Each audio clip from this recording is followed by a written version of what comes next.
Hello everyone, my name is Marion with DTM Real Talk Channel. It's the channel that you can tune into, have the ability to listen to the thoughts of others about topics all over the world that touch every one of our lives. Everybody goes through basically the same thing.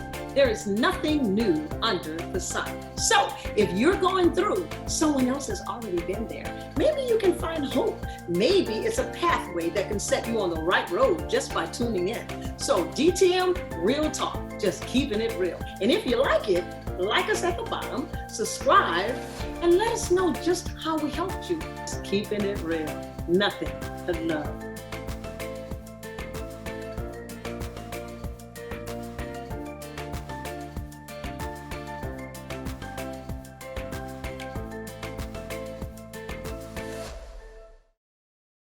Hello, everyone. How are you? We are so excited today. Welcome to DTM Real Talk, our first session, and we're excited. We're happy. I have a very special guest with me today, my baby cousin, Annalicia. Say hi. Hello, everyone. Actually, I have not seen this beautiful child. I mean, this beautiful young woman since she was 13. And the next time we do this, I'm going to show y'all the picture. Don't do it. Don't do it. Don't do it. Don't do it. Okay, I just want to say thank you guys for tuning in. And the objective of this is that you will hear our stories from start to finish as much as we can remember. And hopefully that you're tuning in with an open ear and an open heart and an open mind, that maybe something in our story would take the excuses away from you to be in any and everything you want to be. Yeah, you can do that. But we're going to talk about our lives. So maybe it's touched you in some sort of way. So we will hope and pray that that happens. And I'm going to start it off. Let's see. No, I'm not going to start it off. Oh my gosh, girl, you look so beautiful. It's been how long? Don't tell your age. A long time. Oh, you don't want to tell your age. That's all I'm going to say. That's all you're gonna say. Might be somebody out there looking, so don't say it. Don't say it. Be like, oh, she cute. So where are you now? I keep up with you on Facebook. I'm in Georgia. You're in Georgia? Okay. Okay, well, I'm back and forth, as you know, since mom passed away. Been back and forth in Dallas and New Orleans, But it's been a very, very rewarding journey back and forth. So I'm excited about that, to see what's going to happen in the future. So we'll just put it that way. Yes. So guys, let me start off by letting you know that I was born and raised in New Orleans. And when people say you're born and raised in New Orleans, they think smack dab right in the middle of New Orleans. But I was born and reared in a little town called Harvey on the west bank of New Orleans. And it's very small. You bet your eyes and you're out of it. It was like Algiers, Gretna, Harvey, Marrero, and you're Harvey, and that's it. That's it. And we call it the Blessed Bank. And I feel that we are the Blessed Bank. No offense to the East Bank. Where you from, Lisa? Well, we moved everywhere. I lived in the smack dab middle of New Orleans. I lived in Harvey. I lived in Algiers. I lived in Gretna. I lived on the East Bank too. Did you? See, I did. I did not know that. Yeah. My dad lived in Algiers. Okay. But my mom moved around a lot. So she moved to Kenner, Metairie, anywhere you could think of Metro New Orleans. Yeah. 9 times out of 10, I lived there. Okay. So when I say I'm from New Orleans, I'm like, I'm from New Orleans. She from the east side. I'm from the blessed side. I do remember your mom. You're looking just like her, really. What year was that she passed away, huh? 2017. 17, yeah. You look just like your mom. My condolences. By the way, guys, her dad is my first cousin. So that's why I said that. But I lived, like I said, on the West Bank, and grew up in a little neighborhood called the Jim Homes. And back in those days, we had shells on the street. You could run outside, they would tell you, put your shoes on your feet, with shells on the street. And a certain time of the year, we would have a blackout.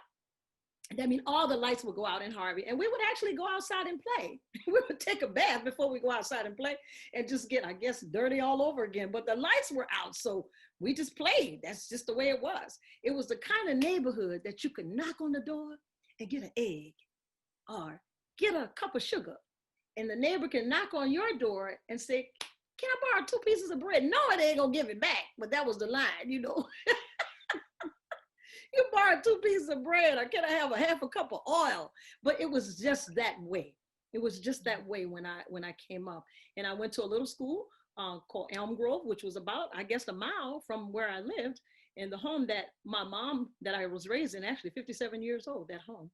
I'm older than that. Don't try to guess it.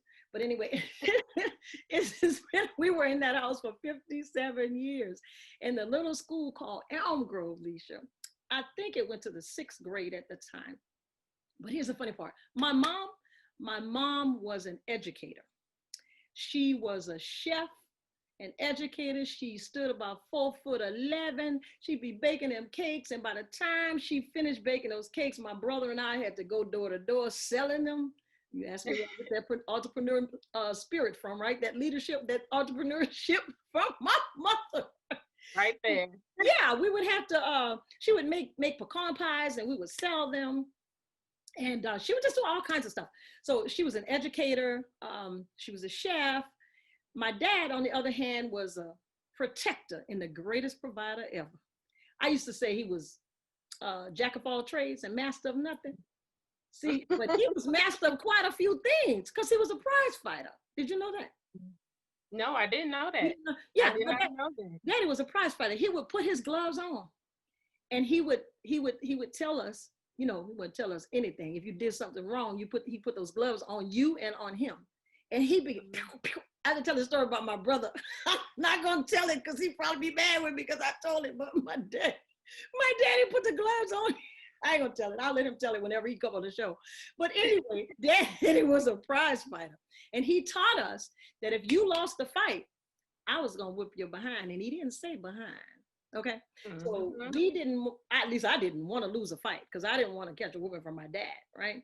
So I had my mom and my dad, and I was the only girl. By the way, your dad was the only boy. And I gotta tell you, do you know that story how we met? No, please. I have to tell you that. Okay. Yes. Her dad was the only boy. My dad and her dad's dad are brothers. Okay. And we're just gonna call them the Petersons. Okay. All right. So my dad, where did I go? Okay. Yeah. My dad was with both of my parents, and we were church going people. They was in the church off and on, you know, all the time. From BTU to Sunday school to BYPU and everything, we had to go. You didn't have a choice. You know, they were our parents and they were responsible for us. And so we went, even if we didn't want to go. And we also had on the flip side, these heaven and hell parties at our house. We had heaven and hell parties, but the objective was to raise money. We had waistline parties where they would put the measuring tape around your waist. And if it was 32, you paid 32 cents. Look at that. I didn't know that. You didn't know that? If your waist, you're not old enough. If your waist was 25, you paid 25 cents. And that's how, you know, they used to make a little money, a little hustle, you know? In the heaven and the hell parties, we only had a 5-room house. All the houses back in Harvard were 5 rooms. And here's the kidding part, guys. You got to hear this. This is just my childhood, and I just want to share it with you. I'm real about it, right? So we had these heaven and hell parties. And we had 5 rooms, 2 bedrooms, two bedrooms. So my brothers and I slept in one room, and my mom was and dad was in the other room. And then we had a kitchen in the living room. Okay. So we had these heaven and hell parties, and most of the people wanted to go to hell. Okay. The reason why was because in hell they had greens and cornbread and barbecue chicken and fried chicken and ribs. That's what they had in hell. See how the devil tempt you. Right, that's what they had in hell. So all the people that my parents invited, they wanted to go to hell. And I remember this lady. She was a thin lady, and she would sit with her legs wide open like this. I'm just keeping it real. That's the name of this, DTM, real talk. Just keeping it. She would sit with her legs real wide open, and she would say, "Ooh, my lanka, lanka, lank." Now I don't know what that meant. But she would say, ooh, Malenka, Lanka, Lanka. And she would say that. I don't know what it meant, but my brother and I laugh about it all the time. Her name was Miss Barbara, as a matter of fact. She's probably dead and gone because when I was a kid, she was in her 60s. So I'm sure she's gone. But anyway, and who was in heaven? Nobody. At the end of the night, everybody wanted to go to heaven, which was ice cream. We had ice cream and cake in heaven. Is that crazy? All that good food and ice cream and cake. But anyway, that was ours. That was my parents. That's just the way they were. Now my dad. Let me tell you the story about my dad because I want to tell you guys that my dad was a great provider, great protector, and by me being the only girl, he never told me he loved me. I knew he did, but he never told me. So my responsibility as the only girl, guys, was to clean and to cook, and my brothers were to do everything that a woman could do except have a baby. So they were taught to do that. My dad taught me as a girl how to change the oil in the car, how to change a tire, how to change brakes, how to lay sheetrock, because he was a contractor, how to lay sheetrock, how to, paint. All those things I learned as a girl. I was 100% female now. I am, still is. But I learned all those things. And so, but my dad did not know his daddy. He didn't know his dad. And so we shared the time. We would spend some time with my mom's parent and sometimes with my dad's mother. Yeah, my mom's mother and my dad's mother. Well, my dad's mother, here's how the story went. The Petersons, my dad's mother. My dad's mother was a Hardingson. Let's just call it that. Hardingson. Oh, Harrison. Let's do Harrison. That sounds better. Okay. So my dad's mother's name was Harrison. And my back in those days in the country, the Harrisons couldn't play with the Petersons, right? Mm-hmm. And so my dad's mom, being a Harrison, she not only played with the Peterson boy, they did the do. And there came my daddy. There came my daddy. So of course my dad grew up and he never really knew his dad. So of course, fast forwarding, he went on a search to find his sisters and brothers because he knew he could find his dad if he located his sisters and brothers. And sure enough, I don't know how that happened, but they located each other. And it was a day that I will never forget. I will never, ever forget this. I want to share it with you, the day that I met my grandfather. It was a day that I'll tell you, my dad connected with his brothers and sisters. It was 10 of them because one had passed away. And that was in New Orleans, by the way. And we met them in New Orleans. And then we went to a little town called Woodville, Mississippi to meet my grandfather. And my brother and I were standing there, and I remember it just as clear as day, guys. My grandfather walked up to me and kissed me on the cheek, on this side and that side, on the head and on the nose. And he did my brother the same way. And then he kissed my dad. He kissed my dad, and the prize fighter cried. Wow. Did you hear me? The prize fighter cried. And I've never seen my daddy cry before. So I'm like, oh, my daddy is crying. And that was the day that my dad began to hug us and kiss us. Because he never did it before. He never did that before. And so my dad was the hugger he was born to be. So what I'm saying is that obviously he didn't know. He had never felt that before. And so once he experienced that connection, he began to give that to his children. You can't give what you don't have. And so my dad also had an anger problem. And in that anger problem, guys, I got to tell you, he did not whip us. He beat us. It was bad. It was really bad. He would get so bad. He would get so angry that he would beat us and sometimes draw blood and would have you find your own switch. Okay. Mm. Well, I remember those. It could be really bad. It was really, really bad. So my dad having this anger problem, I became very, very angry, an angry child. I had no idea why, but I was an angry child because of seeing my mom and dad argue. They never did curse in front of us or anything. They never did fight. But today I know that was verbal abuse. And so they disagreed an awful lot in front of us. And my mom defended us a lot when my father was whipping us. So she would defend us. It was really bad. So when I think about it, I was like, wow. But I found out later why he was that way. And I will share that with you guys on the next show, because it's going to allow me to run into whatever else I want to say to you. But anyway, my dad it was really rough. So he beat me one time so bad that my brother jumped in it. My oldest brother jumped in, and he was bringing the belt down. Actually, he swung the belt at my mother. And my brother jumped up at that time and grabbed him like a bear hug, because my brother was a boxer. My oldest brother, not a boxer, I'm sorry, a wrestler. And he could get you like a bear hug like that, and you could not get out. But by him being 15 and 16, he was able to bear hug my dad as well. So he was like the savior of the family, you know, he stopped my dad, you know. But anyway, he was beating me one time, and my brother jumped in, and Lord have mercy, all I could tell you was that it was on and popping. So we'll find out later why he had that anger problem and how he dealt with it. It's on you. All right. Well, that was still a blessing to hear, because of course I know your dad just from what I know. So I'm like, wow. Didn't know any of that. Everybody got a story, girl. Everybody has a story. Well, as you said before, I'm from New Orleans. I live in Georgia now. I moved here later on in life, but I was born and raised in New Orleans in the church. I don't remember not being in church as a child. We went for everything. I think I was in church Monday through Sunday, always in church. My mom and my dad, they were together until I was about 5 years old, I believe. I think they got divorced when I was 5. And at 5 years old, you wouldn't believe it, but I was happy that they got divorced. My mom and my dad argued all the time. I mean, they argued all the time.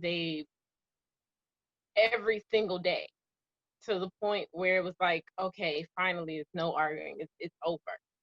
And that's what I remember from their marriage. I don't remember a lot of good times. I remember them arguing all the time. And I'll never forget. I remember my dad used to tell me, apparently I was angry too, and maybe that's where it stems from. Because I remember my dad used to tell me, you need to follow your cousin, one of my cousins. You need to follow her, and because she's always happy. She always has a smile on her face. Because he would always say I wouldn't smile. I didn't have a smile. I was just I was always mad. I don't know why I was mad, but apparently I was always mad. And he would tell me, you need to follow her around. You need to, be more like this cousin, because I didn't have any brothers and sisters growing up. I didn't get my sisters until I was 13.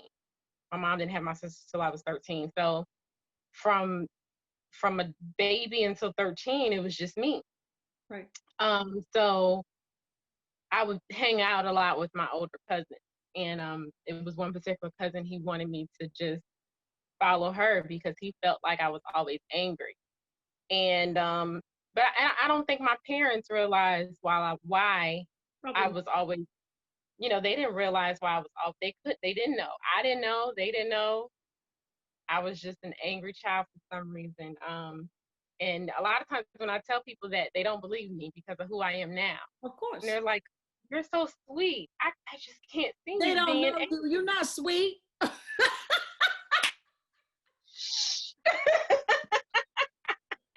I'm like, you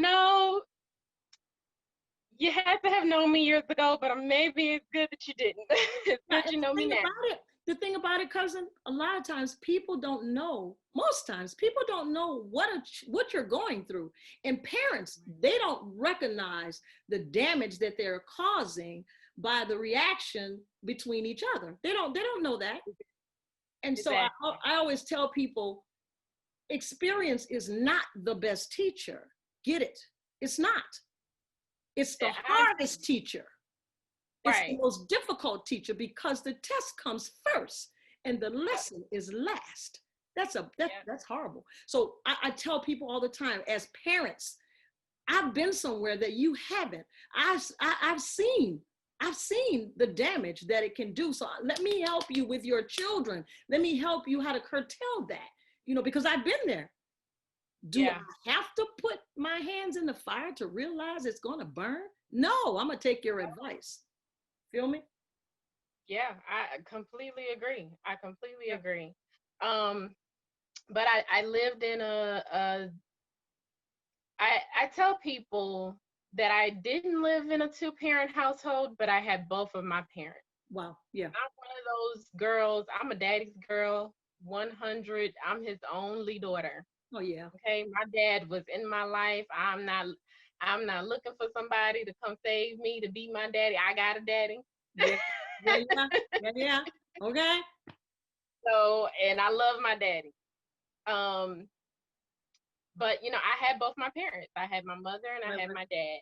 I remember I was about 10 years old. I was in the 5th grade, and this is like the perfect example for the heaven and hell that I lived in. I got jumped by the twins, a set of twins. And I remember I told my mom about it. I told my dad. They found out about it. And my dad, pray for your enemy, turn the other cheek. Now, mind you, I wasn't a really pleasant child already. My dad is telling me, pray for your enemy, turn the other cheek. And I'm trying to obey my dad. Okay, daddy, I'm gonna pray for them, and I'm gonna, try to turn the other cheek. Well, my mom hears that conversation. She gets on the phone. She's gonna pray, but tomorrow you're gonna beat they, you know what? And if you don't beat they, you know what? You're gonna have to fight me. And I didn't want to fight my mom. Okay. It seems like that kind of stems in the family or something. It's something with them Petersons. It's something else. But I thank God for the future. We'll talk about the future later. Yes, but I prayed for them that night, and I had to beat that the next day. I feel that. Well, I tell you what, guys, she talking about that fighting thing. That was something really quick, man. I was in the 1st grade. My teacher's name was Miss White. I remember it like yesterday. And anybody who went to Elm Grove would remember Miss White. Miss White believed in Marion Davis. Miss White told me I could be and do anything I wanted to do, and I believed that at 6 years old. She had so much confidence in me, Leisha. She had me to take names. I don't know if you're familiar with that or not. That means if somebody talk in the class, you have to write their names down, okay? Mm-hmm. And I had on a red and white pinafore dress. I remember it like yesterday. And she said, Marion, I want you to take names. And I stood up. I got the power. I on the desk. And Miss White left out of the room. And I started writing everybody's. Now the room was quiet as a mouse, but I was writing everybody's name on the board because I'm gonna get them in trouble, right? Baby, I did not hear Miss White coming down the hallway. And in them days, they whipped you behind at school. It was a pedal, a little wooden pedal. You'd catch a whipping at school. And Miss White walked in that room, cousin. I tell you, Skippy ain't a puppy if I'm lying. He tore my legs up. I was crying. Nobody was talking. And she tore my legs up. Well, I not only caught a whipping from Miss White at school, but I caught a whipping when I got home from my mother, who was a teacher at that school. And talking about fighting. That little girl got into so many fights. There's one girl I used to tell her she had to bring me a quarter every day. She brought me a quarter, or else I was gonna beat her up. Okay. The next thing, the teacher that was Peterson in you. That's that Peterson. That's that Peterson. I'm thankful that Peterson didn't calm down, though. You know, I don't do that no more, y'all. I'll tell you how later. But anyway, there was a teacher and he had a little issue. He'd come to school and that Peterson in me, boy, I would trip the teacher down. It was about 3 or 4 of us. We would trip him down because he was high. He was alcoholic, but he was functioning. He was the sweetest man. You had to see what would happen. It was bad. It was bad. All through school, I just got into fights, all kind of fights. There's one girl named Faye. If she hear me now, she's gonna crack up laughing. And Gwen Young beat me up. That was the first and last whipping I caught from my daddy because Gwen beat me up. She tell me this, don't tell people I beat you up. I said, it's the truth. I'm just keeping it real. It's the truth with a F. Okay, the truth. But guys, look, we don't want to hold you too long, and we thank you so much for listening. Leisha, you're going to close them out, but I'm just going to tell you, my trouble started when high school got here. So take it away, Leisha. Yes, well, we do have some more juicy details for you all, and I will say this: I want to say my trouble started in high school as well. I had some depression issues. I'll say that, and we'll talk more about it, and you'll see where I came from and why I am the way that I am today. Awesome. Well, thank you so much, guys, for listening. And if you have a story you'd like to share with the world, reach out to me at dtmrealtalk@gmail.com, and we'll be glad to hear your story, because in hopes that it might help someone else. Enjoy your day. Keeping it real. Thanks for watching DTM Real Talk. Be sure to join us for more conversation. And oh yeah, don't forget to hit that like button, share, and subscribe while you're there.